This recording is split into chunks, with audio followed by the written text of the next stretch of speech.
দীঘলতি দীঘল পাত মাখি মাৰো জাত জাত মা সৰু বাপে সৰু তই হবি বৰ গৰু লাও বেঙেনা খাই যা বছৰে বছৰে বাঢ়ি যা। হয়, আজি গৰু বিহু। সমগ্ৰ অসমবাসীৰ লগতে আজি পাহাৰীয়া জিলা কাৰ্বি আংলঙৰ ডিফুত অতি উলহ মালহেৰে গৰু বিহু উদযাপন কৰা হয়। ইয়াৰ উপৰিও ডিফুৰ ভিন ভিন স্থানত অৱস্থিত নামঘৰসমূহৰ বিহু উপলক্ষে আই মাতৃ বা সমস্ত একত্ৰিত হৈ ৰাইজৰ মংগল কামনা কৰি এভাগি নাম কীৰ্তন কৰা পৰিলক্ষিত হয়। ডিফুৰ পৰা নৱজিয়া মুখী ৰিপৰ্ট MTV আছাম।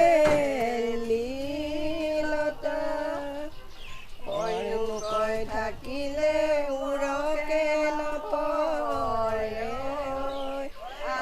বহাগৈ বিহুৰে কথা। নমস্কাৰ সকলোকে, অসমৰ গোটেই ৰাইজৰ সকলোকে মই বহাগৰ বিহুৰ ওলগ জনাইছোঁ। মোক দুআষাৰ ক'ব দিয়াৰ কাৰণে মই এটি কলিৰে আৰম্ভ কৰিলোঁ। এতিয়া আমি আজি বিহুত আমাৰ এই চন্দ্ৰনগৰ নামঘৰ আমি সকলোৱে লগ হৈ আমাৰ চন্দ্ৰনগৰ নামঘৰ ৰাইজ আইসকল বাপসকলে লগ হৈ বিহু পাতিলোঁ। আমাৰ বিহুটোতো এনেকুৱা, বিহু বুলিলে আমাৰ মানে দেহা বোলে 7খন 8খন হয়।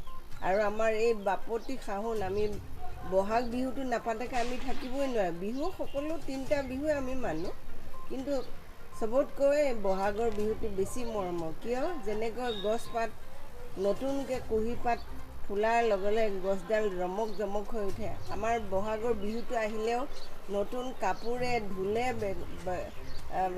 ডাঙৰে তাৰপিছত নাচি বাগি নতুন কাপোৰ পিন্ধি ৰং ৰহস্য কৰি যেনেকৈ মানুহৰ মনটো এটা উৎফুল্লিত হয়, ঠিক যেনেকৈ গছে ফুল ফুলে, নতুনকৈ পাত মেলে, কুঁহি পাত মেলে, কুলিয়ে কু কু কৰি মাত মাতে। মুঠতে অসমৰ প্ৰাকৃতিক সৌন্দৰ্য এই গোটেইবোৰ লগ লাগিয়ে ভৰপূৰ হৈ এখন সুন্দৰ পৃথিৱীৰ নিচিনা এখন স্বৰ্গ বুলিয়ে ক'ব পাৰি।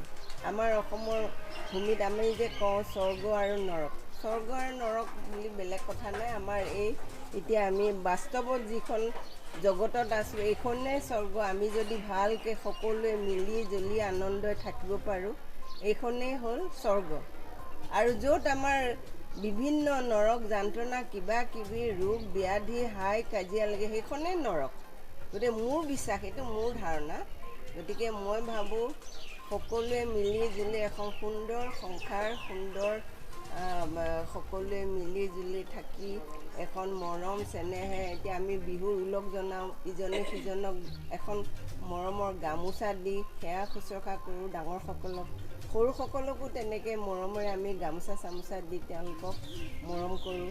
গতিকে আমাৰ মুঠতে বিহুটো অতি আপোন, আৰু আমি এইটো কেতিয়াও এৰিব নোৱাৰোঁ। অসমৰ কাৰণে এটা বাপতি সাহোন, যাক কয় বাপতি সাহোন, এইটো পৰম্পৰা আমাৰ, মানে এইটো চলি আহিছে অতীজৰ পৰা, এতিয়াও আছে, আগলৈকেও থাকিব। বিশেষ নকওঁ, সকলোৱে জানে। গতিকে মই ইমানে আমাৰ চন্দ্ৰনগৰ নামঘৰৰ হৈ মই এগৰাকী, মোৰ নাম হ'ল কুঞ্জলতা দলৈ। মই ইয়াৰে এডভাইজাৰ, মানে কি কয় অসমীয়াত উপদেষ্টা। সেই হিচাপে মই সকলোৱে হয় মই অসমৰ ৰাইজক মই বিহুৰ ওলগ জনাইছোঁ।